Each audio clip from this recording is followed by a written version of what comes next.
यह आदमी सावधानी से टी-रेक्स की एक पसली को तोड़कर रिमोट कार से बांध देता है। फिर टी-रेक्स के जिंदा होने से पहले उसने तुरंत रिमोट निकालकर बटन दबा दिया था, जिससे टी-रेक्स के जागते ही वो पसली के पीछे पागल होकर दौड़ने लगता है। उसने रिमोट कार को एक खाली जगह में मोड़ दिया था, जिससे डायनासोर बिना नुकसान करे खेल सकता था। उसी समय जब आदिमानव आग जलाने की कोशिश कर रहे थे तो आदमी उन्हें लाइटर देकर वहां से चला जाता है। फिर वो हजारों सालों से दांत ना साफ किए मूर्ति को अपना पसंदीदा चिंगम चबाने के लिए देता है। उसके बाद उसने छोटे इंसानों के तीरों के हमले से बचते हुए दरवाजे को बंद कर दिया था, जिसमें कांच भी लगा था, जिससे उन छोटे इंसानों की गोलियां आदमी तक पहुंच नहीं पा रही थी। फिर आदमी ईपू एक चित्र के पास आता है जहां रोमन्स पड़ोसी देश पर हमला कर रहे थे, जिसके चलते 1000 साल पुरानी काउबॉय जनजाति ने भी अपनी तोप निकाल ली थी। आदमी दोनों की लड़ाई मिटाने के लिए उनको समझौता करने को कहता है, लेकिन दोनों छोटे इंसान एक दूसरे की जान लेना चाहते थे। यह देख आदमी उनको धमकाता है कि अगर तुमने शांति नहीं बनाई तो वो उनको भी जेल में बंद कर देगा। यह सुनते ही दोनों शांति बनाए रखने के लिए राजी हो जाते हैं। उसके बाद आदमी राष्ट्रपति को नाविका से मिलवाता है, और शर्मिला राष्ट्रपति महिला को देखते ही बोलना भूल गया था। फिर हॉल के शिकारियों को भगाने के लिए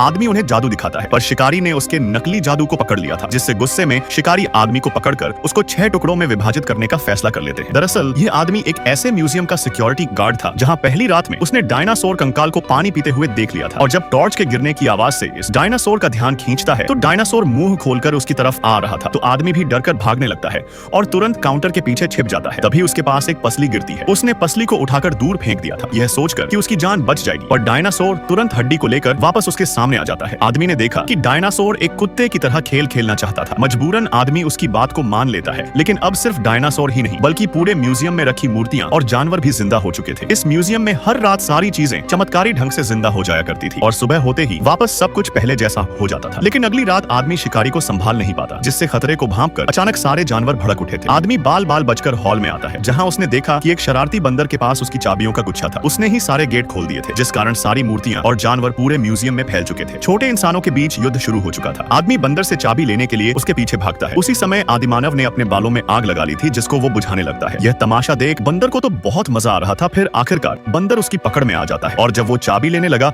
तो बंदर उसको 2-4 थप्पड़ मार देता है, जिसके बाद दोनों एक दूसरे को थप्पड़ पर थप्पड़ मारते जाते हैं। यह देख तभी उनके पास राष्ट्रपति आता है और प्यार से बंदर से चाबी मांगता है। उसी समय एक आदिमानव गलती से खिड़की के पास पहुंच जाता है, और बाहर आग को देखकर वो खिड़की से कूद जाता है। जब आदमी को उसका पता चला तब तक सुबह हो चुकी थी, और सूरज निकलते ही वो आदिमानव हमेशा के लिए राख हो जाता है।